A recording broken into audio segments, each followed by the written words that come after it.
Good morning on DC News Now. We are dry out there and mainly clear. More clouds are on the way. We are also noticing some rain chances returning just in time for the weekend. Police detail the timing of those showers coming up.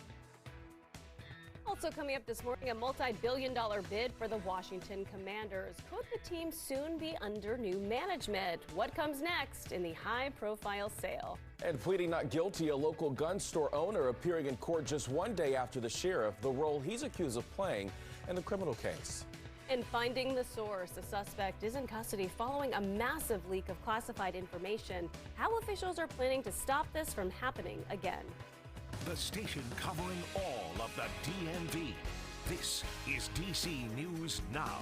All right, it's 6 o'clock on this Friday morning. Good morning to you. Thanks for joining us. I'm Corey James. Good morning. I'm Tanaya Wright. We're going to start you off with a live look outside on this Friday morning. Jackie, it's going to be a nice day. Yeah, we're going to be tracking those temperatures returning back into a low to mid 80s this afternoon, but we'll notice increasing cloud cover through the day. So we're starting off with some of those clear skies, but more of those clouds will be streaming in from the south and west. Those current temperatures are still holding on at 60 at this hour in DC, low 60s in Fredericksburg, also low 60s Lexington Park. We just dropped back into the upper 50s not too long ago in Hagerstown, 59 in Winchester, 40s Woodstock, Luray, Culpeper, as well as Manassas right now. Satellite and radar showing us these clouds continue to push their way in from the south and west, mainly south of 66 at this hour. Aside from that, mainly clear. More of these clouds associated with this system that's churning up down towards southwestern Tennessee, and we'll continue to notice that pushing in, and that will bring us some more rain chances as we look ahead towards tomorrow. If you're trying to plan out the rest of your Friday, 70s, look ahead towards 11 a.m. with some peaks of sun. More clouds stroll in later on this afternoon associated with that system. So we're looking at those high temperatures, low to mid 80s today, upper 70s tomorrow, and then we're into low 80s Sunday. Now rain chances tomorrow, those will be scattered. We do see the possibility of some thunder as we get ahead towards Sunday, mainly seeing the sunshine in the morning and then rain showers later on in the day. Tosin, how are those roadways out there this morning? You know, not a bad Friday commute so far. We're going to start things off in Maryland. This is on 495 at Cherry Hill Road. As you can see, volume starting to build, people starting to use their brakes at this hour. So if you're going 495 by Cherry Hill, that's something to be aware of. Let's take a look at 270. As you can see, it's all green on the map at this hour, and that's the case all across inside and outside the Beltway. As you can see, no major issues to complain about at this time. But if you are headed out the road right now, here's some drive times for you from Woodbridge to Springfield, 22 minutes. If you're going Haymarket to the Beltway, it'll take you about 28 minutes. And if you're going Washington to Dulles at this hour, it'll take you about 33 minutes. Corey? All right, Tosin, thank you. Your time right now is 6:02. An Air National Guardsman is in custody this morning after being linked to the leaked online classified documents earlier this month. What we know about the suspect coming up, but first, a look at your Know and Go headlines on this Friday. The Washington Commanders could soon be sold for $6 billion. Owner Dan Snyder agrees to a deal in principle. Snyder would be selling the team to a bidding group led by Philadelphia 76ers owner Josh Harris. And a warning for parents in Fairfax County. Police say a driver inside a bus reportedly tried picking up children yesterday morning. Authorities say it happened in Reston and involved a white bus with a blue stripe. There were reports of a second suspicious bus in Lorton, but police confirmed that driver was there for a reason. And the business partner of Frederick County Sheriff Chuck Jenkins was in court yesterday. Robert Kropp is charged with conspiracy and making false statements. The two are accused of planning to illegally purchase machine guns. Jenkins is taking a leave of absence from the sheriff's office. And breaking this morning, a man is dead after an overnight shooting in Northwest. Now, this happened on V Street right near LaDroit Park. Police say the man died at the scene. We are still gathering details and will be sure to keep you updated on air and online. And back to that warning this morning for Fairfax County parents. Police say that suspicious bus that we just told you about tried picking up children yesterday. There were 2 incidents though reported, but police say only one of them rather, was a misunderstanding. Now, authorities say this started just before 8 o'clock yesterday morning, and according to authorities, someone driving a short white bus with a blue stripe tried picking up children near Southington Lane in Reston. Officers say someone in the neighborhood tried speaking with that driver, which then caused that driver to shut the door and take off. Now, no students were harmed. Fairfax County Public Schools sent a letter to parents saying the district will never send unmarked buses to pick up children. This is like my Super Bowl. I'm extremely excited. It's a blessing because I know it's been turmoil, and whoever buys the team is going to be able to bring a little bit more joy and a little bit more life to it.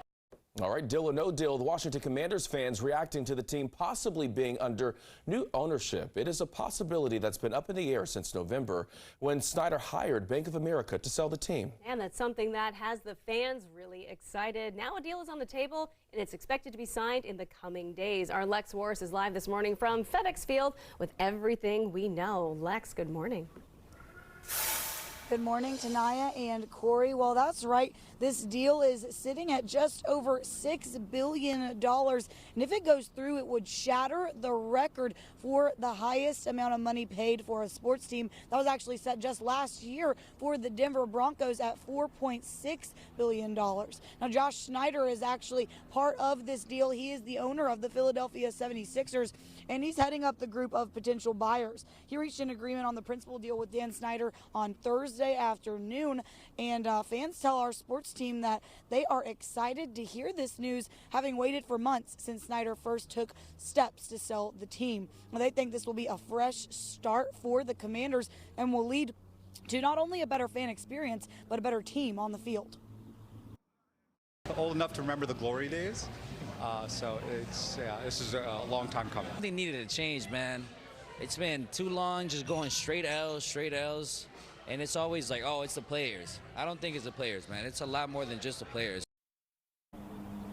Well, with this agreement on the table but not signed, there's now a bidding war started. That's between Harris and Canadian businessman Steve Apostolopoulos. Well, regardless, a new chapter is on the horizon for the Commanders. Of course, once pen is put to paper, the NFL does have to approve the deal before it completely goes through.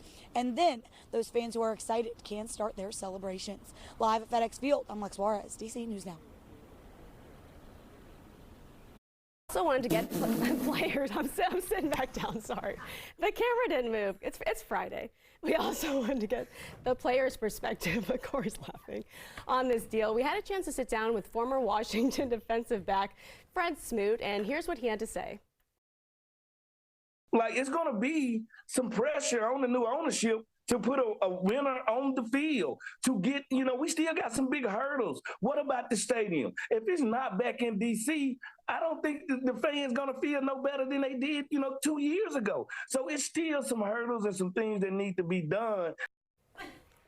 All right, well, the new owners, Josh Harris and Mitchell Rales, both have ties to the DMV. Harris is a private investor from Chevy Chase, Maryland. And Rales grew up in Bethesda and went to Walt Whitman High School. And Corey, you're next. I don't know where you're going. All right. It's Good Friday to you. 6:07 is your time right now. D.C. Police Chief Robert Conti also speaking out about the potential Commander sale. He says he hopes the new owners will move the team out of Prince George's County, Maryland, and back to the district. I think that, having the franchise here in Washington, D.C. would be excellent for the home team. I remember as a kid, I lived not far from the Commander Stadium. We would oftentimes, like around the third quarter, make our way from the neighborhood where I live, like to the stadium to just try to sneak in and get a peek of the team. Kids being able to see, these professional football players, at the peak of their game playing here in our nation's capital, and I would love to see that again. All right, the last time the Commanders were in Washington, D.C. was back in 1996. And DMV state leaders also giving their thoughts on the sale as well. Maryland Governor Wes Moore's office saying in part, quote, Maryland has been home of the Commanders for the last 25 years, and Governor Moore is excited to start the next chapter, end quote. Meanwhile, Virginia Governor Glenn Youngkin's spokesperson also releasing a statement saying, quote, as the governor has said, any future plans with the Commanders should have the best interests of Virginia taxpayers at heart. Time right now at 6:08 in Maryland. Frederick County Sheriff Chuck Jenkins, business partner, now facing charges just one day after he appeared in court. That is right. Robert Kropp was indicted on charges of conspiracy and making false statements in an alleged scheme to illegally get machine guns. Now, Kropp is the owner of the machine gun nest in Frederick. He's accused of drafting documents for Jenkins to sign. The indictment also states that Kropp's business partner offered political support to Jenkins. Now, this was in recognition of his support for the business. Not this time. Are you able to make money still from your business at this point? Can you tell us, Mr. Cox, why you took the case? Sheriff Jenkins pleaded not guilty to the charges on Wednesday. He is now on a leave of absence. A judge ordered Kropp and Jenkins not to see each other moving forward. All right, your time right now is 6:09 on this Friday morning. An Air National Guardsman is in custody accused of leaking highly classified military information online. Take a look at this. The FBI arrested 21-year-old Jack Teixeira yesterday at his family's house in Massachusetts. He's accused of leaking hundreds of pages of intelligence about the war in Ukraine and spying on U.S. allies. Now, the Pentagon is now reviewing who can access classified information. Today, the Justice Department arrested Jack Douglas Teixeira in connection with an investigation into alleged unauthorized removal, retention, and transmission of classified national defense information. This was a deliberate criminal act, a violation of those guidelines. The FBI is still investigating whether or not anyone else could be involved.